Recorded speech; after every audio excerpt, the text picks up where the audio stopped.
Assalamualaikum warahmatullahi wabarakatuh. Kami dari kelompok 11 akan menjelaskan mengenai jenis dan bahan ajar.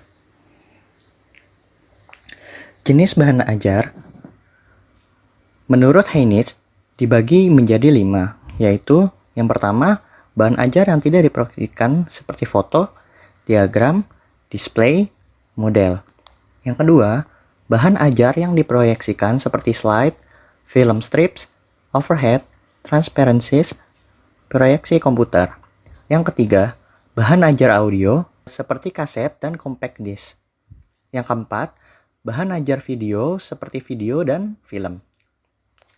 Yang kelima, bahan ajar media komputer, misalnya Computer Mediated Instruction atau CMI, Computer Based Multimedia atau Hypermedia. Kemudian di sini ada lagi mengenai pembahasan para ahli, namun tidak kita masukkan di sini. Menurut Ellington dan Reis, mengelompokkan jenis bahan ajar berdasarkan bentuknya. Mereka mengelompokkan jenis bahan ajar tersebut ke dalam 7 jenis. Yang pertama, bahan ajar cetak dan duplikatnya, misalnya handouts, lembar kerja siswa, bahan belajar mandiri, bahan untuk belajar kelompok. Yang kedua, bahan ajar display yang tidak diproyeksikan, misalnya seperti flip chart, poster, model, dan foto. Yang ketiga, bahan ajar display diam yang diproyeksikan, misalnya slide, film strips, dan lain-lain. Yang keempat, bahan ajar audio, misalnya audio discs, audio tapes, dan siaran radio. Yang kelima, bahan ajar audio yang dihubungkan dengan bahan visual diam, misalnya program slide suara, program film strip bersuara, tape model, dan tape realia. Yang keenam, bahan ajar video misalnya siaran televisi dan rekaman video tape. Yang ketujuh, bahan ajar komputer, misalnya Computer Assisted Instruction atau CAI dan Computer Based Tutorial atau CBT. Kemudian ada lagi menurut Rowntree, di sisi lain ia memiliki sudut pandang yang sedikit berbeda dengan kedua ahli di atas dalam mengelompokkan jenis bahan ajar ini. Menurut Rowntree, jenis bahan ajar dapat dikelompokkan ke dalam 4 kelompok berdasarkan sifatnya, yaitu yang pertama, bahan ajar berbasiskan cetak, termasuk di dalamnya buku, pamflet, panduan belajar siswa, bahan tutorial, buku kerja siswa, peta, charts, foto, bahan dari majalah dan koran, dan lain-lain. Yang kedua, bahan ajar yang berbasiskan teknologi seperti audio kaset, siaran radio, slide, film strips, film, video kaset, siaran televisi, video interaktif, atau CBT, atau biasa disebut dengan Computer Based Tutorial dan Multimedia. Yang ketiga, bahan ajar yang digunakan untuk praktik atau proyek seperti kit science, lembar observasi, lembar wawancara, dan sebagainya. Yang keempat, bahan ajar yang dibutuhkan untuk keperluan interaksi manusia, terutama dalam pendidikan jarak jauh, misalnya seperti telepon dan video conferencing.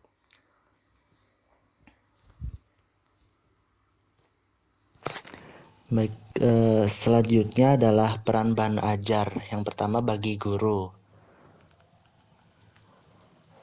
Pertama, menghemat waktu dalam mengajar. Seorang guru diminta untuk membuat jadwal pelajaran yang tidak terkesan boros waktu dan menghemat waktu pada saat mengajar, sehingga tidak mengganggu waktu belajar jam mengajar lainnya.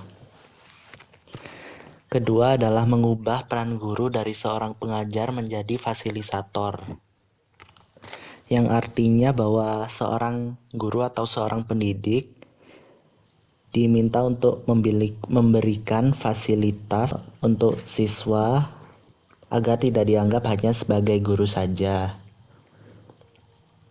Yang ketiga adalah meningkatkan proses pembelajaran menjadi lebih efektif dan interaktif. Seorang guru atau pendidik diminta untuk membuat proses pembelajaran menjadi lebih efektif sehingga siswa dapat lebih mudah untuk memahami dan interaktif sehingga tidak terkesan kaku terhadap siswa.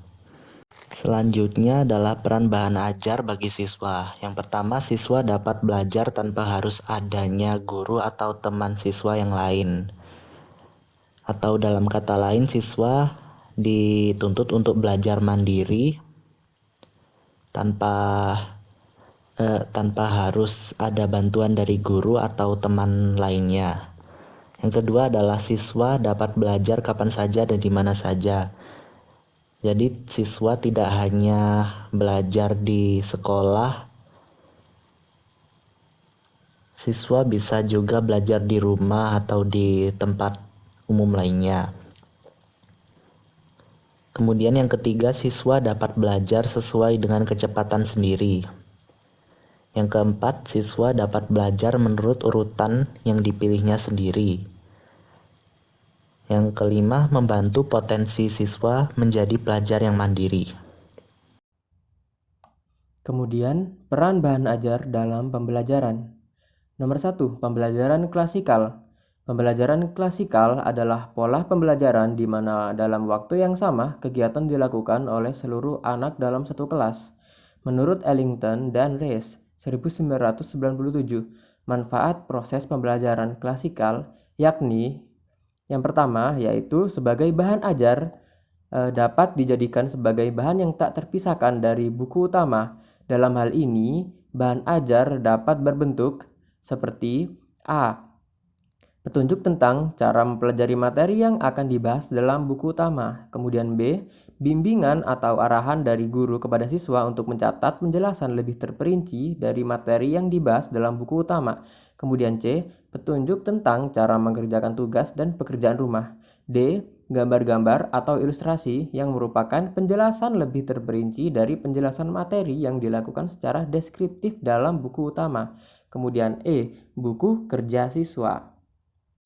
Kemudian poin yang kedua, bahan ajar dapat juga dianggap sebagai pelengkap atau suplemen buku utama. Di sini maksudnya seperti A. Materi pengayaan untuk buku materi utama, B. Uraian tentang latar belakang materi, dan C. Penjelasan tentang perbaikan-perbaikan yang perlu diketahui siswa dari materi buku utama. Kemudian poin selanjutnya, bahan ajar dapat digunakan untuk meningkatkan motivasi belajar siswa. Caranya dengan membuat bahan ajar yang penuh dengan gambar dan dibuat berwarna sehingga menarik bagi siswa untuk mempelajarinya serta berbeda dengan buku utamanya yang bersifat baku.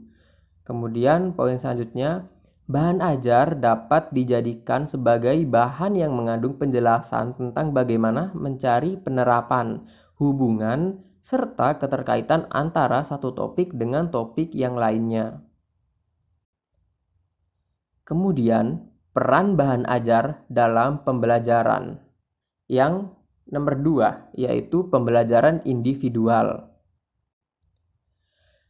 Pembelajaran individual ditandai dengan metode pembelajaran yang menekankan pada aktivitas siswa dibandingkan guru, learner-centered versus teacher-centered. Metode pembelajaran individual dirancang untuk kebutuhan masing-masing siswa secara individual, yang berbeda cara dan kecepatan belajar siswa yang satu dengan yang lain. Pembelajaran individual ini dapat berubah text-based seperti yang biasa dipakai dalam korespondensi studi, sampai dengan cara terbaru yang menggunakan AN dan computer-based. Bahan ajar dalam pembelajaran individual adalah sebagai bahan utama dan perannya sangat menentukan kelancaran proses pembelajaran.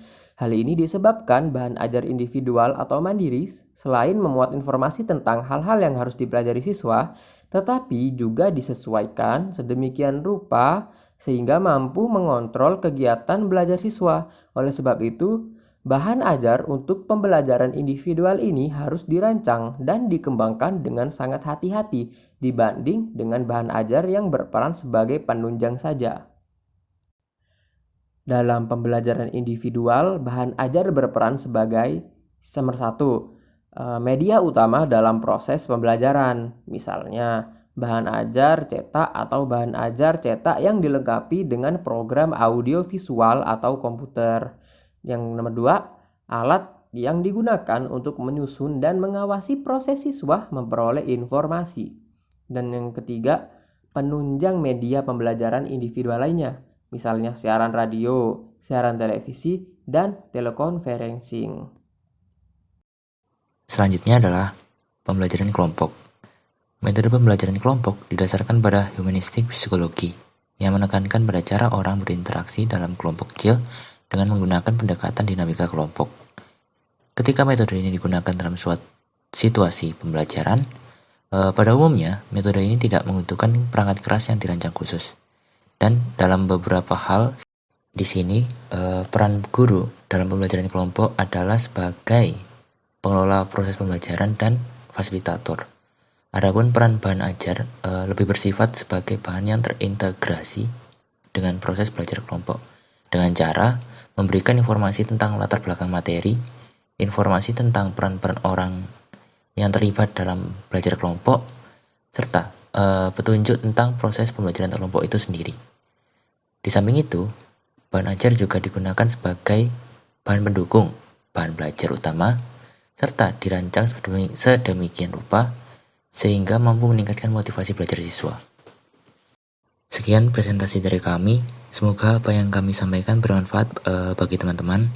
Apabila ada tanggapan ataupun pertanyaan, teman-teman bisa menyampaikan pertanyaan tersebut di Google Classroom. Terima kasih. Assalamualaikum warahmatullahi wabarakatuh.